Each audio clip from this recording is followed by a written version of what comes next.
of honor, Sri Nawab Nazab Ali Khan Saab, the grandson of the 7th Nizam, founder of this great Osmania University. Madam just now reminded about when the university started and all. All of you know that university started in the year 1917. We successfully completed 100 years. Now we are entering into 109 years by this April. And is the true representative of Nizam family and fourth, the fourth generation. So thank you very much, sir, for your gracious presence. Dr. Karuna Dietrich Vilega, our distinguished keynote speaker from the University of Oxford. Welcome, madam. Professor S. Jitendra Kumar, Professor Indira, the head of the department and the convener of this conference. Professor B. Lavanya, co-convener of this conference. Distinguished delegates from various places and faculty members of the history department, very specific in general, all the departments of all arts college, and my dear students, specifically research scholars. At the outset, I appreciate the Department of History for conducting such a excellent program by using RUSA funds, RUSA 2.0 funds. So I congratulate all the faculty members, more specifically Professor Indira Garu and Professor B. Lavanya Garu.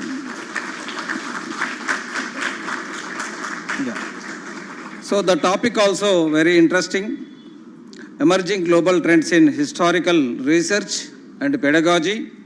Feels, but this is a particularly a significant topic in the present day context, very much essential. You know, in the Osmania city, in each and every department, all the faculty members and researchers, they are coming forward for conducting several programs. The academic ecosystem established perfectly in the Osmania city, and in the month of February, almost every day some program is going on in some or other department in a very professional way. All the students really they are participating with passion and lot of interest. And in arts college, more than 20 times I came as a chief guest for various kinds of programs. This indicates that the arts college is really performing good and all the faculty members, they are doing good and they brought the academic environment in the Osmania city, which is very much essential and expected by all the stakeholders of this university. Really, many congratulations. And we'll continue this tradition in future also. And luckily we got RUSA funds from various government of India. We got 107 crores rupees and almost we spent 60 crores rupees, still 40 crores rupees we have to spend. By 31st March 2026, we could able to complete that total money. And the release of funds little late, because of that this 40 crores also we could not able to spend, but we will try maximum whatever possible from our end to spend that money before 31st March 2026.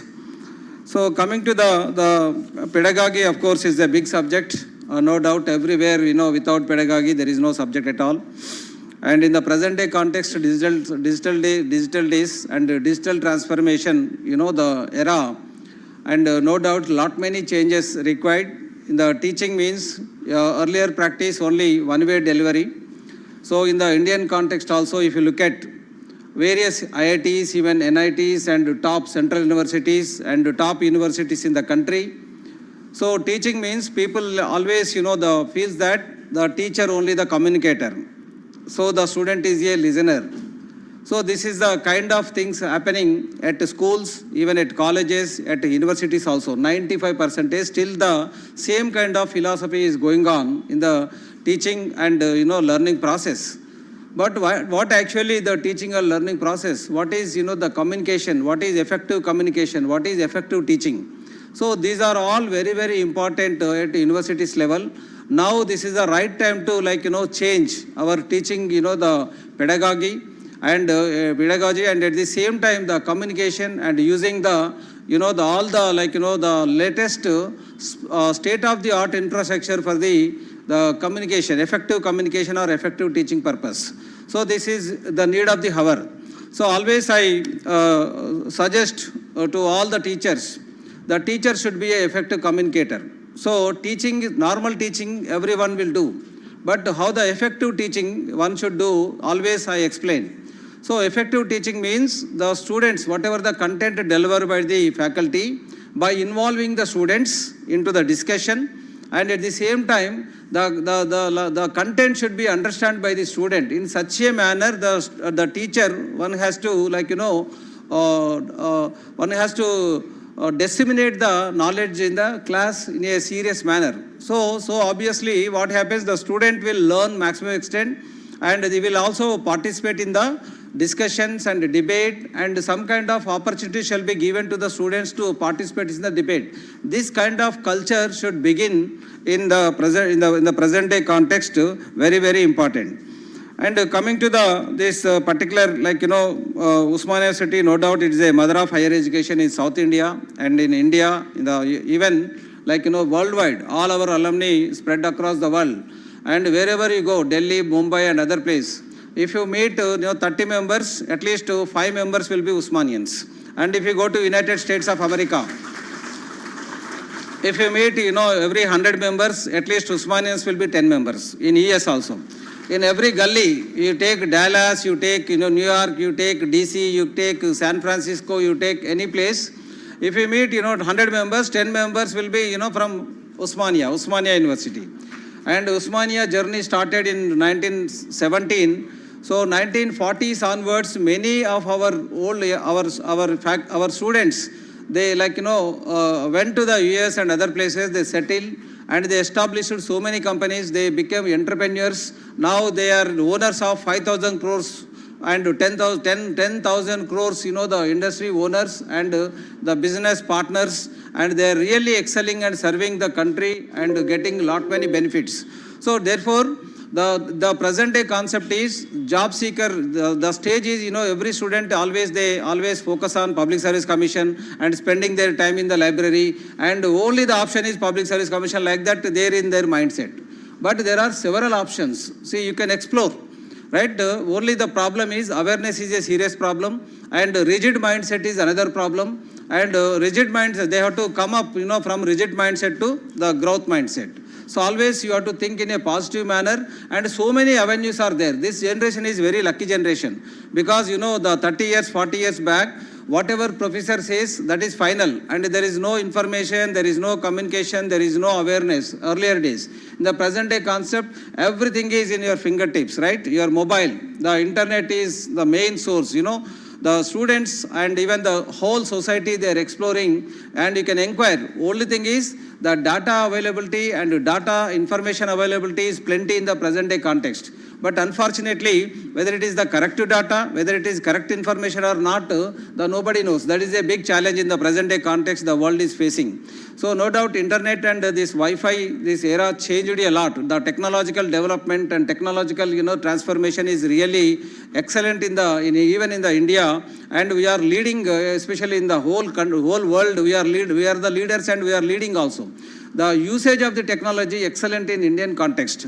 If you look at our mobile revolution, 30 years back and 20 years back and 10 years back and 40 years back, if you look at the pager concept, pager transformed to one Nokia phone, only one model, one Nokia phone to several Nokia phones, and several Nokia phones to the touch screen, color, So like that, every day and every year some kind of modification is coming because of the research fruits. In that area, a lot of research is going on. So ultimately, solving of the unsolved problems and what is required to the society, what is required to the the stakeholders, that is very, very important. In that direction, they are identifying the gaps and they are giving the best of the best solution to refine this technology, and at the same time to utilize this the technology and reaching to the all non-reachable, and irrespective of the education level, every the technology shall be operated with the minimum efforts. So that is possible because of the all inventions, right?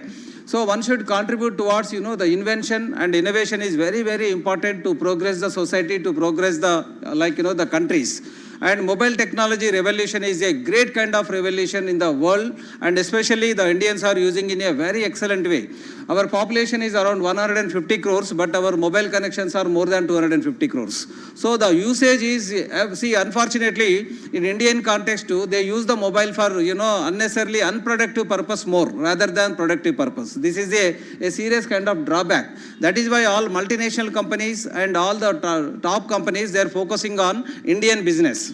So, because Indian business every day, and I know how much time you always use the internet and WhatsApp and phone calls. Many people, the phone calls they spend unnecessary matter for all important. See, every technology is having two sides. One side is the using of proper way for a positive purpose. The other thing is negative way. So any technology, advantages and disadvantages are there. But how you are going to utilize the technology for the sake of advantage, for the building your career, that is more important. So similarly, the technology, especially UPI technology, bank transactions, you take any field, you take cinema field and you take any field, and previously, because the history is 40 years back what happened, and 50 years back what happened, 100 years back what happened. See, during those days only, when the technology was not proper. See, recently one alumni came, his name Aziz. So he completed in 1966 engineering from the engineering college. He went to US in 1967, and after completion of his MS, he directly joined into company. He did for 5 years, and then he started business. So now he is having 5 companies, 5 industries and 5 hotels. So very successful person, and since last 50 years, and he really enjoying a lot his total in professional way, and he provided almost more than 500 employees working in hotels and as well as in industry. So that is a great kind of the contribution and great kind of the confidence, because of during those days only they started. So when the if you just to reveal, or if you just to review the history, when the technology not proper, when the information not proper, when the resources not proper, they started their journey. So that is a great kind of the challenge. So today world, everything is there, technology is there, everything in the fingertips information. And cinemas, if you look at 30 years back, 40 years back, or NT Ramarao and Chiranjeevi cinemas, at least 5 to 10 members used to die because of the queue, getting tickets on first day. And today, there is no such kind of situation is prevailing. So this transformation because of the technology. And railway ticket booking, if you look at the history, 30 years, 40 years back, they used to spend, completely, one day for getting, tickets at railway stations. That was the scenario. So in any field, they used to spend their time and money, their valuable energy for the sake of small things. But today, within the seconds, within the fraction of seconds, you can do any kind of thing. That is the technological benefit. And UPI transactions, if you look at, and change, see, chillera మీరు కూరగాయల షాప్కి వెళ్ళారనుకోండి, మీరు 100 రూపాయలు ఇస్తే వాళ్ళు ఏమి ఇవ్వరు. జనరల్ స్టోర్కి వెళ్ళారనుకోండి, 5 rupees if you want to purchase, nobody చిల్లర లేదని పంపిస్తారు. బస్సులో ఎన్నిసార్లు గొడవలు అయినాయి, చాలాసార్లు కొట్టుకున్నారు in the buses also because of lack of the change. So today that problem totally gone overcome because of the UPI transaction. 5 rupees, 10 rupees, 20 rupees, 50 rupees, and number of maximum limit to 1 lakh. So like that, very easy and comfort. All markets, if you look at all, Monday market, Sunday market, vegetable markets and all, everywhere QR code, whether educated or uneducated, irrespective of the education level, the people are like, the using QR code, and they're making all sorts of, the transactions in a very, very excellent manner. So as per the statistics, RBI released one, statistics regarding usage of UPI. 75% of the people using UPI transactions in India, which is the highest in the, when you compare with the other countries, right? That is a, the adaptability usage of the technology, Indians are forefront. So even uneducated also they are using, without knowing ABCD, they are using the, UPI transactions, they are using the technological development, TV remote and, the refrigerator remote and some other remote. So remote locks also nowadays there. Remote, you can operate your, your door from here just by pressing button. So like that, such a great kind of technology is there. We are in this great era. So therefore the students now, you can explore in the subject of history also. The history is the past, but you can also predict, based on the history. So with using some kind of AI, artificial intelligence techniques, see what is going to happen, certain areas you can easily predict. Right? And histories also you can refine. History also you can, because the data available, information availability is tentative. But if you focus seriously, and you can easily refine the data, because so much of database is available in the artificial intelligence techniques. And coming to so transnational perspectives. So this is very, very important. Translational perspective. What are the challenges in the transnational perspectives? Suppose, there are like 5 major challenges, 5 or 6. One is the nationalist, bias in historiography. This is a serious kind of bias. Why means strong nation and nation-centric activities are taking place. So which sometimes, discourage to participate one country to other country. This is a serious kind of disadvantage. So therefore, this aspect also we have to overcome, and it narrows often the limits and objectives of analysis of shared and interconnected, the information, whatever available in that country. Suppose a country is let us say, the nation-centric, they focus on so much of nation-centric. So in that case, the data exchange may not be happen. This is a serious kind of challenge. So researchers, you can also focus on this particular area. Then coming to the access to multinational, these archives. This is another kind of problem. So language barriers is a main problem. Still, what we observed is some students from African countries, they have some kind of language problem. Some, students from like Afghanistan, so Bangladesh, and some students from Iran and Iraq, still, they are suffering from this language barrier. So when the language barrier is there, obviously exchange is very, very difficult, right? So language is a serious kind of barrier in the present day context. And restricted archives and uneven digitization make across border historical research difficulties. Here, the uneven digitization is there, but digitization in a systematic manner will help you a lot. But when the digitization is uneven, obviously the fruits we cannot enjoy. That is another challenge we are facing because of this particular problem. And another one is the methodological complexity. So integrating all these, the diversified, the sources very, very important. This is, not happening in the problem. The timelines is another constraint. So timelines and interdiscipline subjects, etc. are the other kinds of constraints in the methodological complexity. And political sensitization and display. So because of this, the transnational history, this may challenge the official state to, some kind of, limitations. So because of official limitations, sometimes it is not possible to exchange because of the political and other kinds of, the system. So these barriers also, one should, come out from these aspects, and there is a lot of scope for exploring for research by the students.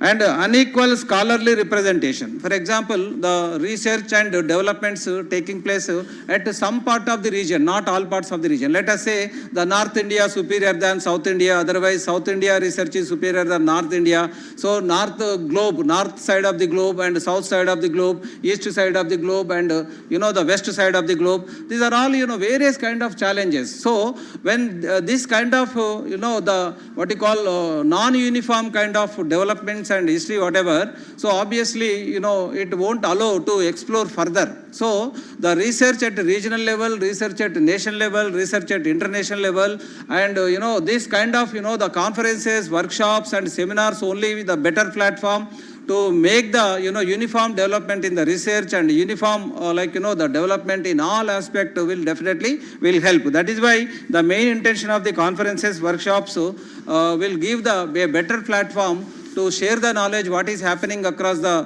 globe. So we can also, like, you know, take certain points and focus for the research. So these are all very challenging aspects in front of, you know, history. I hope the history faculty members and history, like, you know, students, research scholars should focus on how effectively we can utilize the artificial intelligence to explore the research further, because the days are interdiscipline, the core subjects only 60% and remaining 40% interdiscipline subjects, and how effectively you are using interdisciplinary subjects for your research. And the days are very challenging, and you cannot, like, you know, simply compete just like that if you not prepare properly and if you not put your efforts. And if you want to, like, you know, publish good papers at international level, Q1, Q2, Q3 journals, as a student, suppose if you do a good work and if you publish your paper in the international journal, Q1, Q2, Q3, and till date your name and your details nobody will, may not know to the society and especially the academic, you know, the family. But once you publish excellent paper, your name will flourish in all the libraries of the world, in the top journals, and you will be recognized as the best of the best researcher, right, in this your area.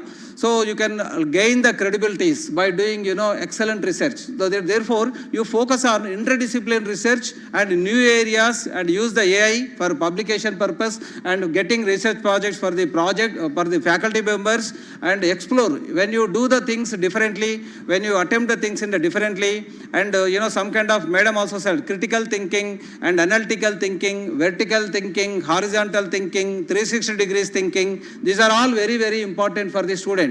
So this is only the time to explore and utilize the resources for making, you know, your career in a very excellent manner. You will definitely excel once you publish the paper, once you do the excellent research, and you will be identified as a great researcher, and you can change the things. So the, you know, the education is only the tool. Education is only the tool. You see, who said this?